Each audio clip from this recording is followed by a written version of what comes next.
Welcome to the Offseason. I'm Cassie Carlson. It's been a busy week with the draft, so while we're on draft coverage, we're bringing you some of our favorite interviews from the offseason so far. And let's start with Ben Johnson, who's been the belle of the ball since the Bears hired him in January. And at the NFL Combine, he gave us some insight into how he operates as a coach and how he wants to build the Bears. We heard from Ryan Poles today, who talked about you being the highest football IQ he's ever been around. And I'm curious, you think back to what made you fall in love with this sport and kind of get into the X's and O's. And who was that person that kind of taught you how to think of the game maybe a little differently? Shoot, I don't know that you can pinpoint one person. I think that's probably what makes my experience a little bit unique is there are so many different influences from, I had 3 different offensive coordinators when I was a player in college to 2 different ones when I was at Boston College to, since I've been in the NFL, I've probably been around 8 different play callers. And so when you have that variety, it's one of 2 things. It means, well, you probably weren't a part of very many good teams, but at the same time, you're getting a crash course of a lot of different exposures and experiences as well. So when you look at what we have offensively here in Chicago, it's going to be a collaboration, a big library of not only what I've been a part of, but also with the rest of the coaching staff has been as well. I thought it was interesting that you pointed out that you didn't just hire your friends to come here to Chicago. You were very selective and who you wanted to bring here to help develop this team. What do you feel like the identity of your coaching staff is? We wanted guys that were great teachers, that have a phenomenal work ethic, and they're going to be demanding on and off the field. And those 3 qualities is what we're looking for. Obviously, character and integrity was paramount as well. And I really feel like we found that across the board. When you look at the mix of coaches, that's what I'm most excited about is the mix of experience along with energy, along with idea guys that will be excellent on the grass once we finally get out and start practicing.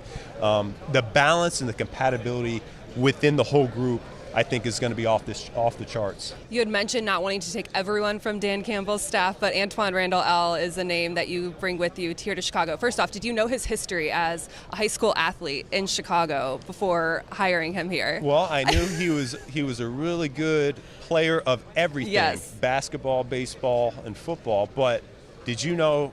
You're spitting the fun facts at me now. Yeah, you know who drafted him? The Cubs. There you go. What round? Oh, don't ask me detailed questions. I think it was the 14th. It was the 14th. I was going to say that he beat Kevin Garnett's team in the Illinois High School State playoffs. See? You can go tell him that you know that now. Well. But we've seen all of kind of like his personality show up on the sidelines in Detroit, especially with Jameson Williams. How do you feel like he's going to wrangle this wide receiver room in Chicago? He's going to be charged with not only the receiver room, but really the offense and the entire team. That assistant head coach title, that means something to me. That means something to him. He's really going to spearhead our turnaround here in Hallis Hall, and it's going to show up on Sundays going forward. So I think what is really going to relate to our guys is when they understand how wholesome he is and how he's really invested in not only their success as a football player, but so much more off the field than anybody would ever know. So once they get to know the true Randall L., I think it's really going to come to light. Ryan Poles talked about going through each position group and talking about a prototype that you would like to have at each position, which is hard maybe to find at each spot, especially going through the draft and free agency. But knowing that the offensive line is an area that you had mentioned in your introductory press conference needs to have some new pieces. What is the prototype of an offensive lineman that you want to play on the Chicago Bears? Well, I think it starts with we need smart players up front. You kind of talk about it holistically, almost every position on the football field. DA on defense and myself on offense, we're really going to prioritize the football intelligence part of it. And once you have that, you can look at length, you can look at anchor. Each position's a little bit different once you start talking about interior, the center position, on out to tackles.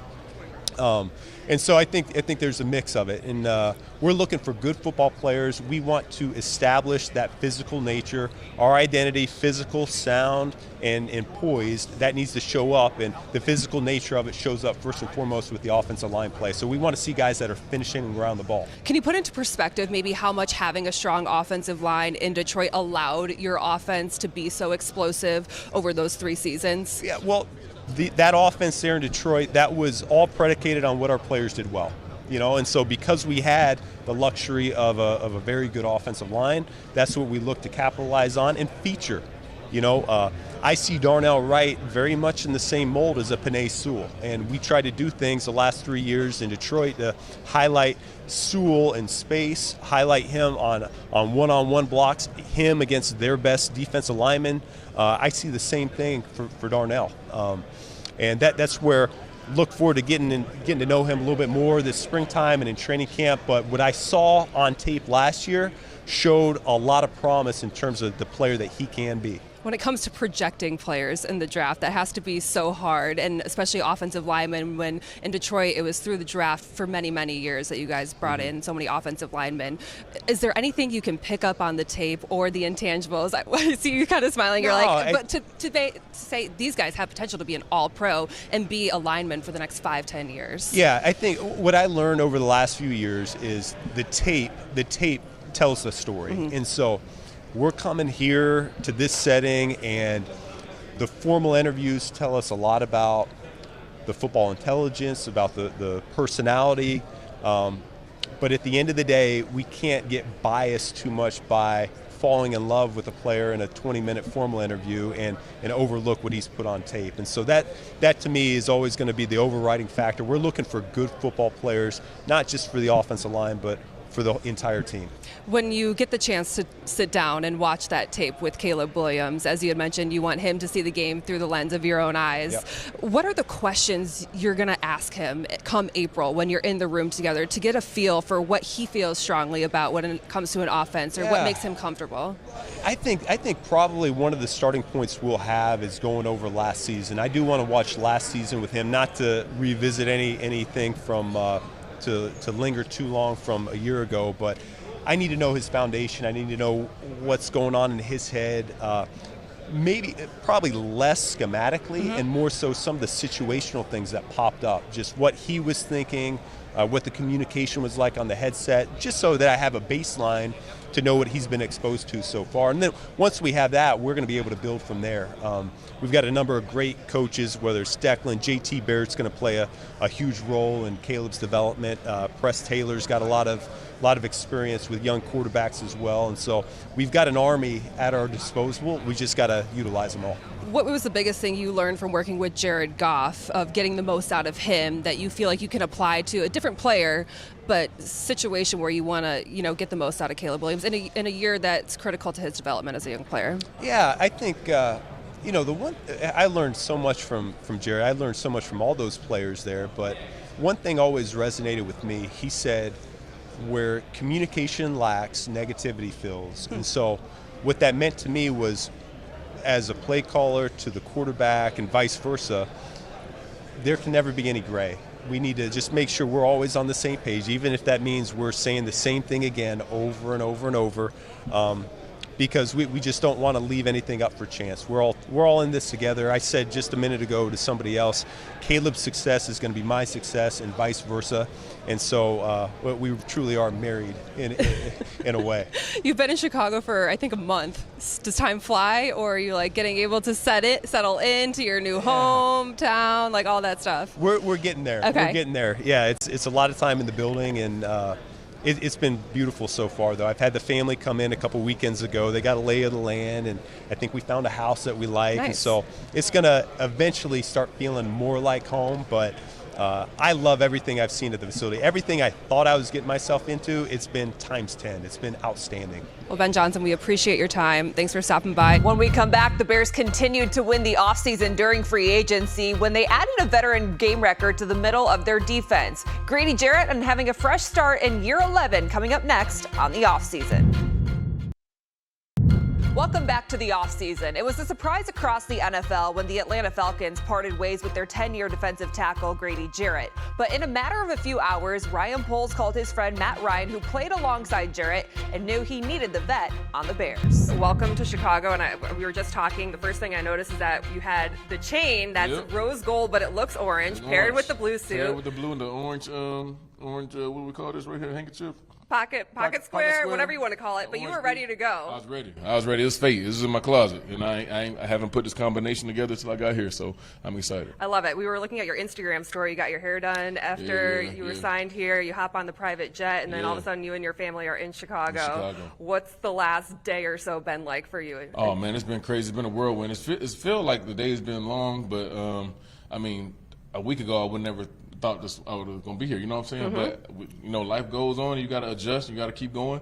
And I'm happy. I'm happy, and I'm excited. I feel refreshed. I feel just hungry for more. And I'm happy to be about part of something special. We can feel your energy. I feel like it probably jumps through the screen as well. You're going into your 11th season, first time, though, with the new team. What kind of excitement does that bring to you? Yeah, it brings so much excitement, and it's just another reassurance that the best is yet to come. And to be a part of an organization like this, have the opportunity to have mutual interest in working together. I mean, you know, you can't pass up an opportunity like this. I mean, even looking at this wall right here, the tradition, the Hall of Fame players, the crazy passionate fan base. I can't wait to feel that love. Ryan Poles said that he was talking to Matt Ryan, who's a good friend of his, and Matt Ryan just spoke differently about you. You obviously have a legacy in this league already, but when people speak of you and former teammates or now future teammates, what do you hope they say about Grady Jarrett? I hope they say what they feel. You know, I really hope they say what they truly feel, you know, and that's okay, but because at the end of the day, everybody that I come in contact with, they know I'm going to be my authentic self. You know, I have nothing to hide, nothing to put on for anybody. So my thing is uplifting people and trying to be the best I can be, you know, trying to achieve greatness. I was watching a video of you watching back your rookie season. I think it was your first NFL, and you were like in awe of just where you were. Do you still get that same feeling playing 10 years later? You know what? The excitement, yes, but the like the stage is too big because when you rookie in first game, it's like you were like the pads are tight. Like it's like I can't breathe. But now it's like it's that confidence. At this point, year 11, but the love, the passion, still get the butterflies before the game. How you know you still love it. Do you know the history of defenses in Chicago? Does that kind of permeate around the league? It definitely permeate around the league, yes, without a doubt. All right, so what do you know about it? I know about the 85 Bears. Good. I know about Dick Buckets. I know about Brian Urlacher. I know about Mike Singletary. And so much more. And I'm looking at the wall. I'll tell you I don't know everything. But you'll be studying it here. But I'm about to learn. You know what I'm saying? And fun fact, my rookie year, Devin Hester was with that was my next question. Falcons, and I blocked for him on kick return. What was that like? That was awesome because it's really surreal. Like as a rookie, I'm like, I'm blocking for Devin Hester. You knew he was going into the Hall of Fame. Come on now, the best return. I mean, you gotta get him in there because at the end of the day, obviously, you know, when he was at Atlanta towards the end of his career, but just to know and just to watch him, you know, do what he do. Like I remember watching that game where he took the opening kickoff back for the touchdown in Super Bowl. I mean, I remember that like yesterday, and I was a kid. You know what I'm saying? So when I was on the same field with him, it was definitely awesome. 31 years old. How do you know like how to listen to your body and how you have so much left in the tank, as you said earlier? Yeah, I just know I'm confident in my training and the things that I've done throughout my career up to this point have preserved my body and made me stronger. And whether it's like in a different way, but it's made me stronger mentally. I mean, physically, I'm just as strong as anybody I encounter. You know, I'm just in a really, really good spot, but the work that I've put in really early in my career throughout my process is definitely helping me today as my age goes up, and it's really like a badge of pride though to be able to play, you know, in the trenches. You know, 31, just got a new contract. I'm gonna, you know, give my all every day. I mean, it's something that I definitely take pride in, and to be a part of something special that's going on here, you know, I got to make sure my body right. Can you validate a story I heard, something about icy hot before practice? Oh, my goodness. So I'm so glad you brought that up. And I do have something to say about that. So, one, it's not ice hot. And two, I've been always – and everybody does, you know, and that's why the training room provides there's levels of like, you know, like cream to like warm up, whatever. And I've done this my whole career.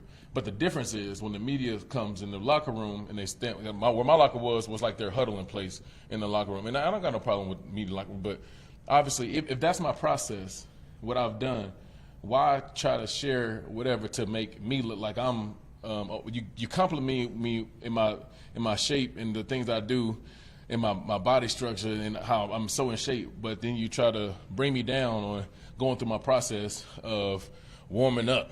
You know what I'm saying? And it was really weird. I worked with that reporter a lot, showed him a lot of respect, and but I definitely have lost respect. One, for my privacy, and two, for the intention of what he was trying to share with that story.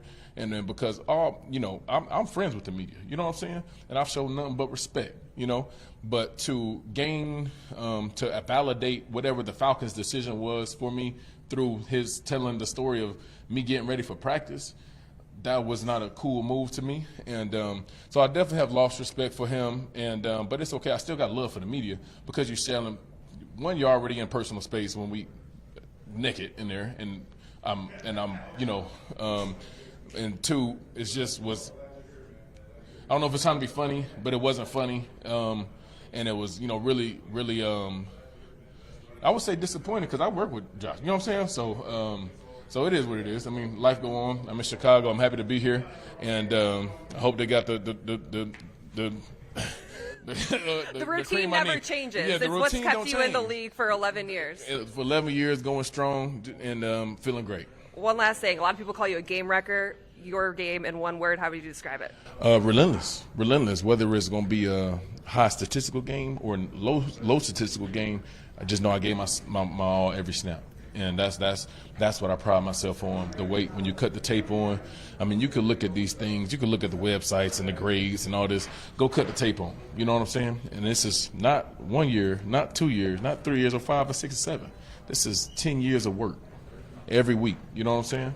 And that's not being just some guy on the thing, being the guy in Atlanta. Having to show up every week. And never complaining. Always uplift my teammates. I love every teammate that I ever played with. They love me back, and at the end of the day, everything that I've done has led me here in this moment, and I'm happy to be here. Grady Jarrett, welcome to Chicago. We appreciate your time and your honesty. Yeah, thank you. Still to come on the offseason, Ben Johnson carefully curated his coaching staff, which includes a lot of former players. I go one-on-one with defensive backs coach Al Harris when we come back.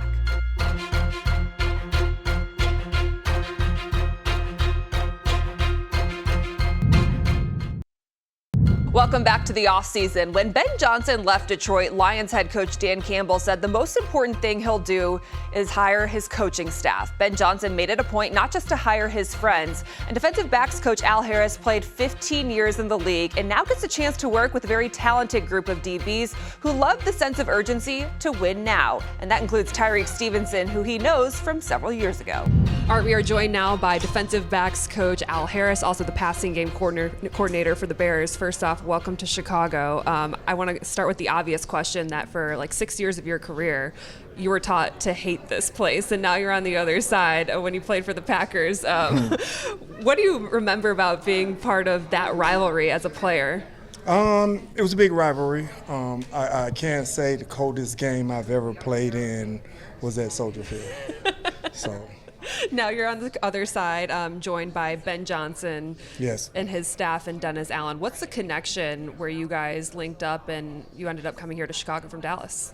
Well, my first year coaching, I interned at the Dolphins, and Ben was on that staff also. And I guess, as time goes on, just connect the dots. So you got a young Ben Johnson, essentially, when you first crossed paths with him in Miami. What did you notice right away about his coaching style? Because when we talk to him now and people who have coached with him in the past, they say he's very intense. Do you notice that? Yes. When you're just talking to Ben at times, he'll get this look in his eye, and very intense. I would say very intense. You have a very talented secondary that you're going to be working with. They just extend Kyler Gordon, an exciting nickel who's very versatile.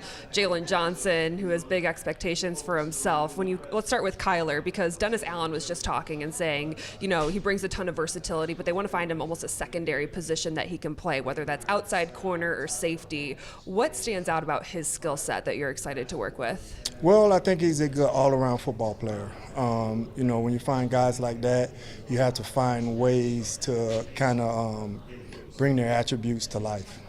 And when it comes to Jalen Johnson, obviously that lockdown corner that everyone gets excited to see, and he kind of hinted that this year he's hoping to shadow the number one wide receivers. What about him excites you and jumps off the page when you watch his film?